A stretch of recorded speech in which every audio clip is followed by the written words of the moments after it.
Apakah benar solat kafarah yang dilakukan pada Jumat terakhir Ramadan dapat mengqadha solat tertinggal selama seumur hidup? Tak ada dalil. Siapa yang buat? Orang yang malas solat. Sah buat. Bisa minta sop kopi bahan Ustadz karena mau dilihatkan pada teman-teman. Minta dengan Ustadz Dayat. Ustadz Dayat, mana bahan Ustadz Somad tadi? Tunjukkan ke kawan-kawan, presentasikan kemana-mana. Mesti kami sebut nama Ustaz? Tak perlu.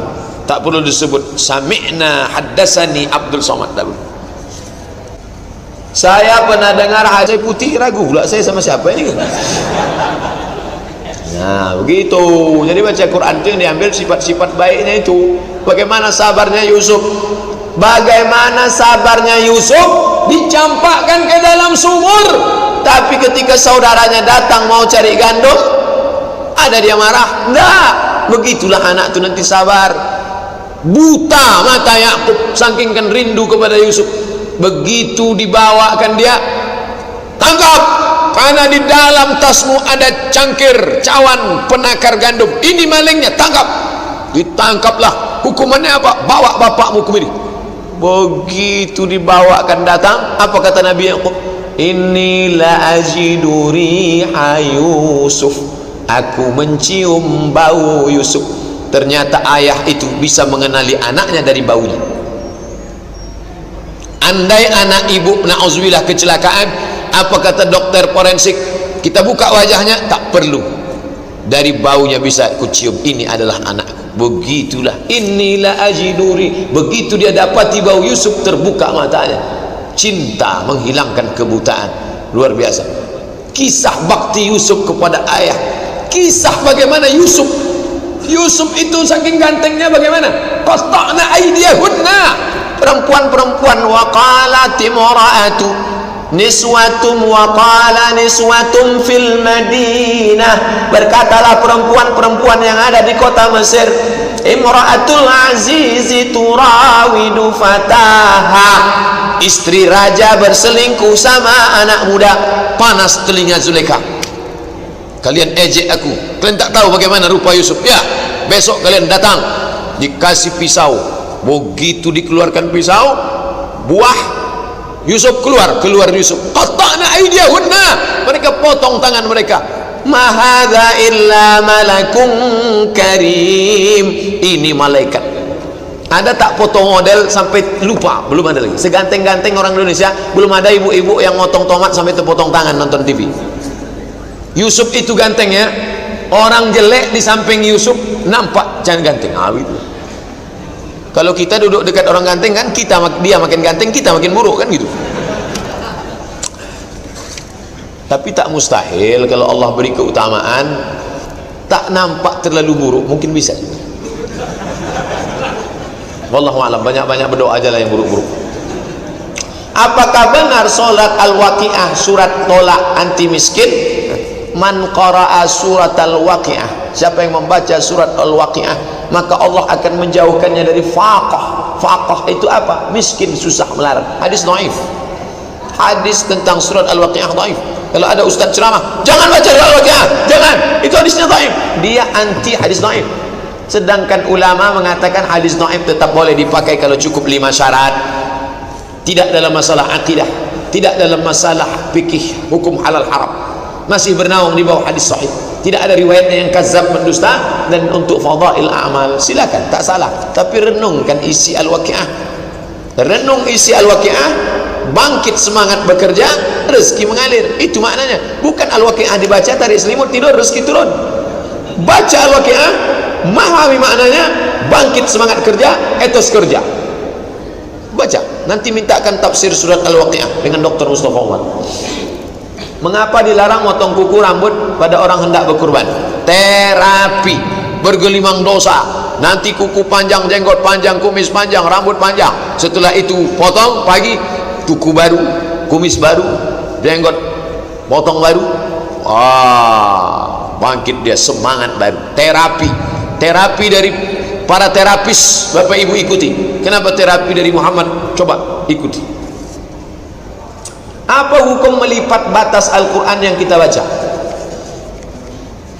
Kalau ada catatan HP, tak usahlah dilipat, tulis saja di HP tanggal sekian surat Al-Baqarah ayat 230. Karena kalau Quran itu dilipat, lipatannya itu termakan, nanti orang buka sobek.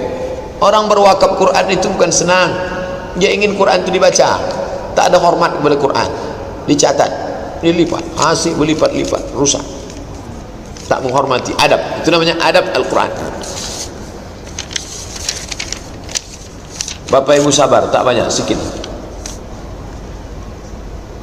Pak Ustadz, kalau ada teman bayar utang tapi duitnya dari cara haram, hukumnya apa? Duit urusan dia. Mau dia dari duit jual babi, mau dari korupsi, uang kan uang kita.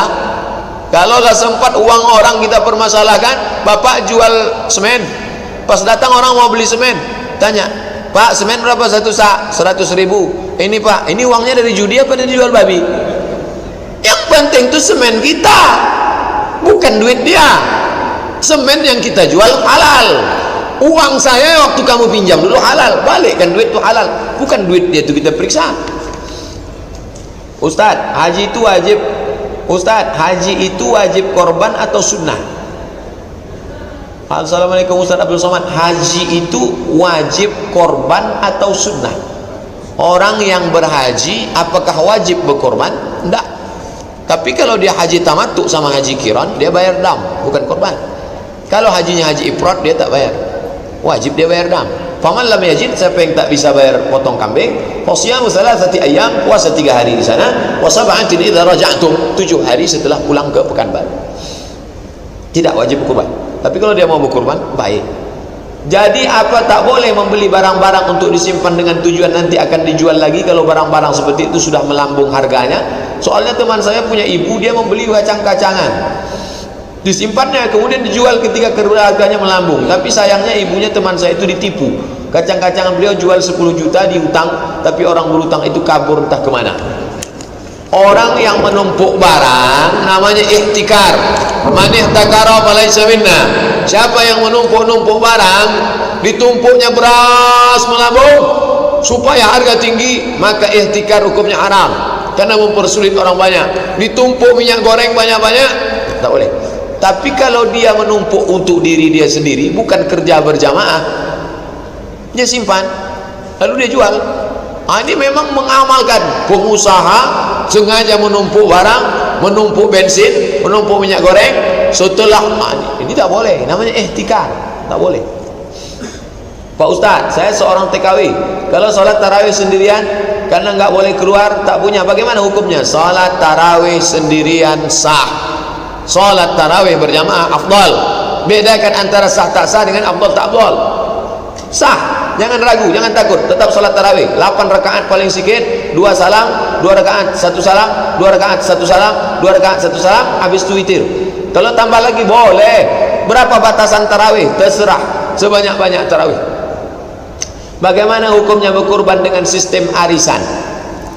Harga kambing 2 juta, kita ngumpul sebanyak 20 orang, Bapak 100.000, 100.000, terkumpul 2 juta. Nomor 1 Ustadz Somad, berkurban saya sekarang, berarti saya hanya baru berkurban 100.000, yang 1.900.000 ngutang. Apa hukum berkurban utang? Dibahas Imam Ibnu Taimiyah dalam kitab Majmu' Fatawa. Orang yang berkurban dengan cara ngutang, hukumnya 2. Kalau hutangnya ada yang diharapkan membayar, boleh. Kalau hutangnya la yurja ada'uhu, tak ada pembayarnya, tak boleh. Apa bedanya hutang yang ada pembayarnya dengan tak ada? Saya punya kebun sawit, kebun saya akan panen nanti bulan depan, saya pinjam duit Bapak, Pak pinjam duit nanti saya bayar bulan depan, boleh. Yang tak boleh itu, Pak pinjam duit 2 juta, pembayarnya Pak kuserahkan sama Allah Subhanahu wa taala, tak bisa. Boleh berkurban sedang saya di perantauan, kurban di kampung saya? Mohon jawabannya. Kalau sekeliling itu sudah ada yang berkurban, tidak melompat, ring pertama RT penuh semua udah, oke. Ring kedua RW penuh semua udah, oke. Ring ketiga desa kelurahan. Kalau masih ada di dalam itu yang tak dapat, kita alihkan keluar, lewat dari jarak qasar salat haram, maka tak boleh. Masjid ini apakah sudah kelilingnya? InsyaAllah Pekanbaru ini sudah. Makanya berani Dr. Mustafa Umar, bahkan Saudi Arabia membawa kurban sampai ke Djibouti, sampai ke Afrika. Saya mau tanya, saudara saya nikah, dia seorang pengawas, dia ingin nikah pada hari Sabtu agar hari Ahadnya acara sudah selesai, hari Senin dia bisa kerja. Tapi dari pihak orang tua perempuan tak setuju, alasan hari Sabtu itu tak bagus karena laki-laki lahir hari Jumat, si calon perempuan lahir hari Minggu. Akhirnya dipilih hari Minggu, karena hari Minggu, jangan disebut Minggu, jangan Minggu, Minggu ini Domingo, menyembah Yesus Kristus. Hari Ahad asalnya lebih bagus agar rezeki lalu lancar. Saudara saya bertanya kepada saya, apakah menikah pada hari tersebut bisa menentukan nasib seorang? Inilah umat yang dihadapi Nabi Ibrahim alaihissalam. Siapa ini? Orang yang percaya kepada nujum. Nujum apa? Perbintangan, peredaran matahari, bulan, planet mempengaruhi nasib. Hari. Semua hari baik. Menikahlah. Orang yang masih percaya kepada yang begini syirik. Ada kuasa selain kuasa Allah, la haula wala quwata illa billah. Rusak imannya, togara taubat, mandi taubat, sulat sunat taubat, bertaubat kepada Allah kalau sudah nikah. Jangan gara-gara ini nikah sekali lagi, jangan. Yang sudah nikah udahlah. Tapi bagi yang belum, nanti penentuan mau hari Senin, hari Kamis, hari Jumat. Asal jangan nikah hari Jumat jam 12. Khotib mau naik mimbar. Apa hukum merayakan kehamilan 7 bulan Pak Ustaz? Siapa yang tidak membuat 7 bulan, maka akan datang musibah. Kalau sekedar duduk upah anak yatim, kasih makan, berdoa, minta jauh dari bala, boleh berdoa kepada Allah dengan bertawassul sedekah. Ya Allah, kalau memang aku sedekah ini ikhlas, aku bertawassul dengan sedekahku ini, bukakanlah pintu bukit ini. Terbuka. Itu dalil boleh berdoa dengan tawassul sedekah. Berkat sedekah pada anak yatim ini, mudahlah nanti melahirkan, boleh. Tapi menetapkan hari tertentu dengan amal tertentu akan datang khasiat tertentu, nah itu tak ada dalil. Biar mudah nanti kami undang anak yatim sebulan sekali, buatlah. Setiap bulan undang anak yatim, kasih makan, habis itu berdoa, berkat sedekah kami kepada anak yatim ini kami bertawassul dengan doa, dengan ini ya Allah maka mudahkanlah melahirkan nanti, jauhkan dari musibah, tenangkan hati. Boleh. Dalilnya hadis sahih tentang bertawassul di dalam gua ketika pintu gua tertutup batu besar. Bagaimana menyikapi orang yang mengatakan Masjid Raudhah Jannah adalah masjid benar-benar masjid sunnah, jadi masjid yang lain masjid apa Pak Ustaz? Entahlah. Ini ustaz sunnah, ini ustaz bid'ah, ini masjid sunnah, ini masjid bid'ah, ini solat sunnah, ini solat bid'ah, somat itu berlaku bid'ah. Oh, tapi saya sejak balik dari Sokop, balik dari, dah tak saya pedulikan lagi. Dulu saya menganggap itu besar, sekarang ini lebih penting lagi cemana membebaskan tanah, bisa buat pesantren. Musuh kita adalah Kristen, musuh kita adalah Santo Pedro, musuh kita adalah Yesus, anak Allah, Rohul Kudus, haleluya. Anak-anak kita ini masalah kutil-kutil aja. Mau dibilang saya kafir, mau dibilang murtad, bantailah. Hadirlah majelis ilmu tata cara penyelenggarakan kurban bersama Ustaz Abdul Somad hari Sabtu 10 September ba'da zuhur, Masjid Al-Falah Darul Muttaqin Jalan Sumatera. Hari Sabtu tanggal 10 September ba'da zuhur. Ustaz, mohon penjelasan hukum minjam uang di bank syariah, bank syariah mandiri. Kalau bank itu sudah ada fatwa halal dari Dewan Syariah Nasional, maka transaksi di dalamnya, akad-akadnya itu sudah dibentuk, ini bank menuju syariah. Hidupkanlah bank syariah, karena kalau kita tidak menghidupkan bank syariah ini akan mati. Dan satu Indonesia, bank syariah di Riau ini lumayan pertumbuhannya, tapi baru sekitar 5-7%. Lalu yang 93 lagi mana? Konvensional. Padahal ini negeri Melayu, negeri Islam. Tetap bangkitkan, menghidupkan bank syariah. Kalau tidak nanti bank syariah ini nasibnya bak kerakap tumbuh di batu, hidup segan mati tak mau. Siapa yang tak berkorban, jangan dekati. Man wajada sa'atan, siapa yang punya kelapangan rezeki, walam yudahi, tak mau berkorban, fala yaqrabanna musallana, jangan dekat-dekat tempat salat kami. Apa maknanya? Ngancam, Nabi ngancam, jangankan ikut sholat sama kami, jangankan ikut doa sama kami, dekat-dekat pun tak boleh. berdasarkan hadis ini kalau ada ancaman berarti wajib. Maka menurut mazhab Hanafi berkurban itu hukumnya wajib. Kawan-kawan kami waktu kuliah dulu, India, Pakistan, Bangladesh, Turki, mereka berkurban. Lalu kami yang dari Indonesia ikut makan daging kurban itu. Karena menurut mazhab Syafi'i sunnat muakkad. Batasan mampu untuk berkurban itu apa Pak Ustaz? Pemulung aja berkurban. Masalah ibadah ini bukan mampu tak mampu, tapi mau tak mau. Ibu penjual sayur berangkat haji, mau tak mau. Gembel di Turki bangun masjid, mau tak mau. Kalau mau, walaupun tak mampu, jadi. Kalau tak mau, walaupun mampu, tak jadi. Banyak bukti dah. Tak terhitung kasusnya. Adik-adik mahasiswa yang mau tulis buku, bagus. 1001 contoh, mau tak mau. Nah, itu judulnya. Mau tak mampu, jadi. Mampu tak mau, tak jadi. Tapi kalau mau standar fikih Syafi'i, menurut mazhab Syafi'i, orang yang mampu itu siapa? 4. Sanggup memenuhi kebutuhan diri, memenuhi kebutuhan orang yang dinafkahi selama 4 hari, tanggal 10, 11, 12, 13, dan sanggup membeli hewan kurban. Itulah orang yang mampu. Ulang balik Pak Ustaz. Sanggup memenuhi kebutuhan diri, memenuhi kebutuhan orang yang wajib dinafkahi selama 4 hari dari tanggal 8, 9, 10, 11, 12, 13, sanggup untuk membeli hewan kurban. Itu orang yang mampu. Hitung-hitunglah duit, cukup 4 nih, mampu. Jangan pura-pura miskin, nanti dimiskinkan Allah Ta'ala, baru tahu. Tanggal 1 sampai 10 dilarang potong kuku, rambut. Mohon penjelasannya Pak Ustaz. Dah, jelas dah. SDA sama dengan di atas. Apakah untuk orang yang sedang haji? Untuk kita semua, kita semua. Adapun orang yang haji katanya tak potong kuku, itu dari tanggal 8 hari Tarwiyah, 9 hari Arafah, bukan dari tanggal 1. Orang haji aja tuh tanggal 8. Ustaz, bolehkah kita korban untuk orang tua kita yang sudah meninggal? Boleh. Baca buku 33 tanya jawab kurban. Boleh. Sampai tak pahalanya Pak Ustaz? Sampai. Baca lengkap dalil. Untuk tahun berikutnya bolehkah kita korban untuk adik kita yang laki-laki yang sudah meninggal? Boleh. Kalau menurut 4 mazhab Pak Ustaz, mau 4 mazhab? Ya, menurut mazhab Syafi'i, kalau orang itu dulu tidak ada meninggalkan wasiat, tak usah dibuat. Menurut mazhab Maliki, kalau orang itu tidak meninggalkan wasiat, mau dibuat juga boleh, hukumnya makruh, tapi pahalanya sampai. Menurut mazhab Hanafi, tidak perlu pakai wasiat, tapi pahalanya tetap sampai, tapi dagingnya tak boleh dimakan, bagikan semua ke fakir miskin.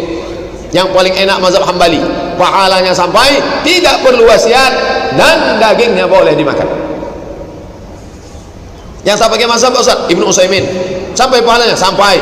Gimana caranya? Apa dalilnya? Ketika Nabi motong, Allahumma azaan Muhammad wa ali Muhammad, ini kupotong untuk Muhammad dan untuk keluarga Muhammad. Padahal waktu itu keluarga Muhammad sudah meninggal dunia. Siapa dia? Khadijah.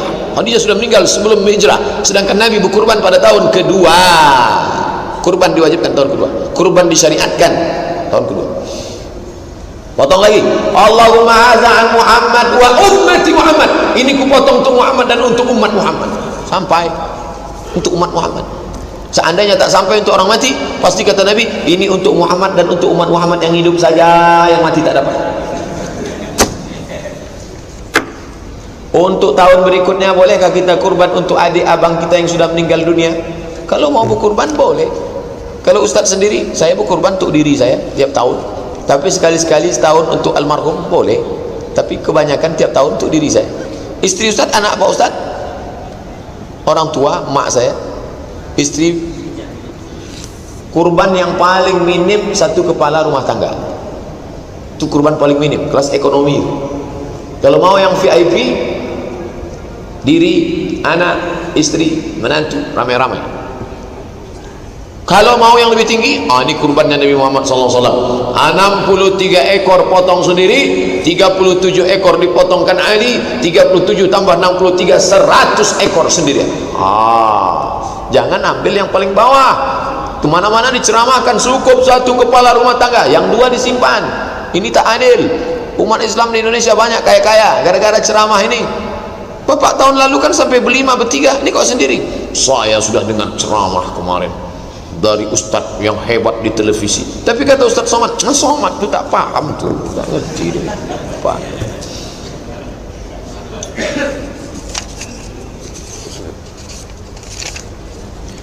Apa syarat masuk surga? Saya sholat terus, puasa Senin Kamis, duha, apalagi yang harus dilakukan? Udahlah, tunggu aja. Syarat terakhir apa? Mati. Asal mati masuk surga.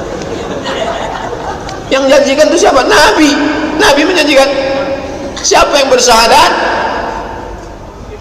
puasa, sholat, haji, berzikir, amar ma'ruf nahi munkar, udah masuk surga. Tinggal nunggu aja. Datang panggilan, masuk. Tetangga kami Kristen semua. Bagaimana cara berbaik dengan mereka? Haruskan dengan dakwah.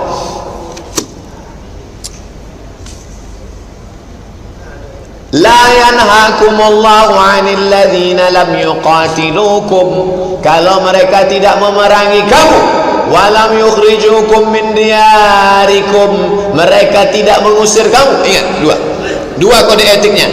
Kalau mereka tidak memerangi kamu, mereka tidak mengusir kamu, antabarruhum, kamu boleh berbuat baik, wa tuqsitu ilaihim, bersikap adil. Inilah ayat yang paling sejalan. Kalau mereka tak mengusir kamu, mereka tak membunuh kamu, kamu boleh buat baik dan kamu boleh bersikap adil.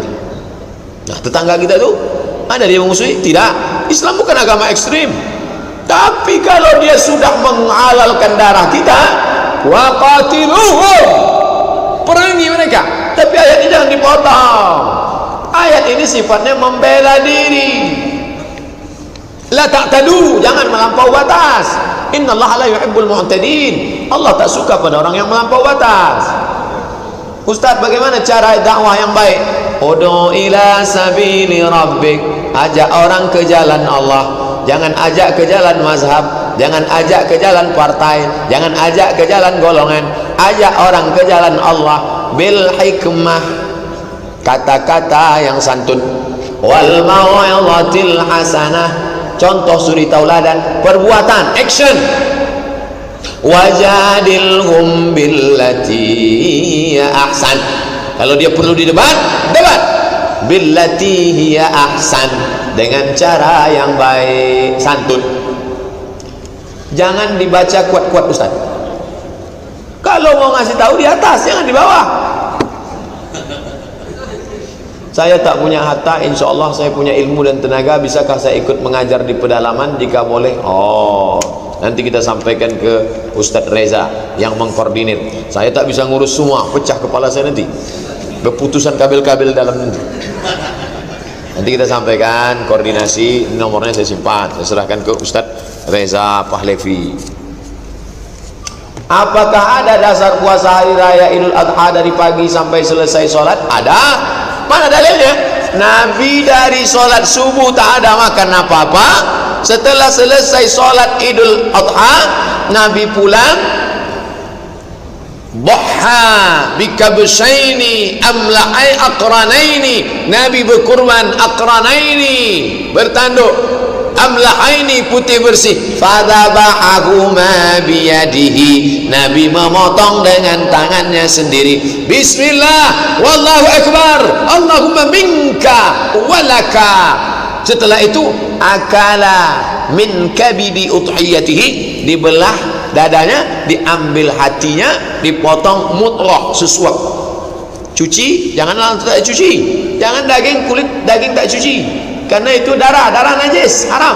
Cuci bersih, kasih limau, jangan sampai bau. Panggang, setelah itu makan. Akala min kabidi, itulah makanan pertama yang masuk ke mulut Nabi, sunnah.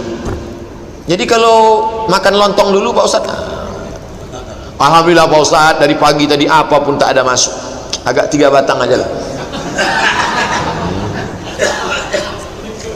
Ketika rukuk, bolehkah posisi telapak tangan sedikit ke bawah lutut agar punggung lurus? Posisi tangan bukan dekat lutut.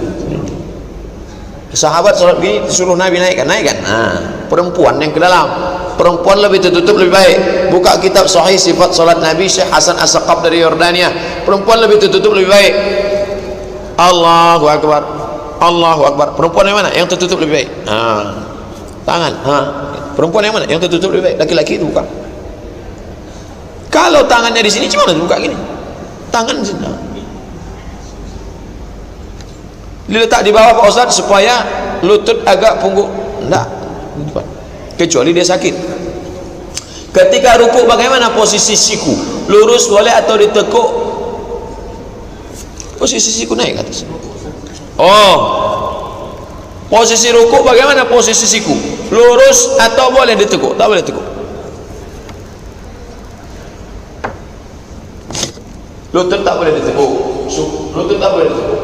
Lutut ini tangannya tak begini. Dia dorong tangan bulat dari yang begini. Kalau keadaan sakit bagaimana? Sakit, orang sakit tak masuk situ. Kenapa orang? Langsung sakit. Cerita orang sehat nih. Yang sakitnya yang di situ. Allahu Akbar. Andai diletakkan bejana di atas, tak tumpah. Jangan terlalu mendongak macam unta. Jangan terlalu menunduk macam kambing jumpa rukuk. Kata anda diletakkan duduk. Kalau sakit tak apa-apa. Al-darurat tubihul mahzurat. Kalau darurat sakit, la yukallifullahu nafsan illa wus'aha. Ini cerita orang sehat nih. Maka terasa lah tegang urat-urat saraf. Duduk. Tapi kalau orang ini, oh sakit. Dia tak sakit kalau saya memang mau begitu. رب العظيم وبحمده سبحان رب العظيم وبحمده سبحان رب العظيم وبحمده سمع الله لمن حمده. Itu tegak. سمع الله لمن حمده. ربنا لك الحمد ملء السماوات. Tiga versi. ربنا لك الحمد. Yang kedua, ربنا ولك الحمد. Yang ketiga, Allahumma rabbana lakal hamd. Jangan heran kalau mengungkap Sami Allahu liman hamidah Rabbana walakal hamd. Pada wa'nya tiga versi. Rabbana lakal hamd, Rabbana walakal hamd, Allahumma rabbana lakal hamd. Kalau pakai bel yang merusak lagi. Setelah itu baru ujungnya sama. Bil samawati wa bil ardi wa bil masyidan min syai'in ba'du. Masih koma tadi belum titik. Kalau bisa tolong diperagakan Pak Ustaz. Belum disuruh, dah saya peragakan. Itulah yang dapat kita kaji subuh ini. Mudah-mudahan ada manfaatnya. Mudahkan Allah Ta'ala segala urusan kita. Diberikan istiqamah pada anak-anak muda kita.